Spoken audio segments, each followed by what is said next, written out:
Welcome to Kenton's videos. Enjoy the video. In this video, I will show how to make hot chocolate with Nesquik. Begin by warming 8 ounces of milk to just below boiling and whisking in 2 tablespoons of Nesquik until dissolved. Stir for about 30 seconds to develop a light foam and uniform flavor. Taste and adjust sweetness with a pinch of sugar or extra Nesquik if desired. Pour into a mug, top with marshmallows or whipped cream, and enjoy immediately for best results. For variations, try whole milk for creaminess or a milk and cream mix for a cafe-style cup that feels indulgent. Add a pinch of salt to amplify chocolate depth or a dash of cinnamon for warmth. For vegan options, substitute almond or oat milk and whisk a little longer to combine.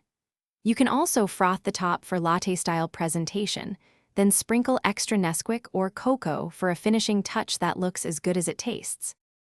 If you're finding this guide helpful, please subscribe and like so I can keep making easy recipes. Quick recommendation. On another note, freshen your car with little trees black ice for a pleasant drive to your favorite cafe or grocery run.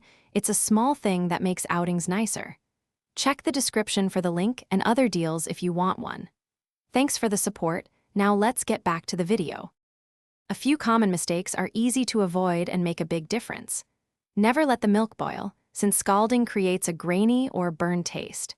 Adding Nesquik to cold milk can leave clumps, so always whisk into warm milk for smoothness. Finally, taste before increasing sweetness, because extra powder can overpower the chocolate balance.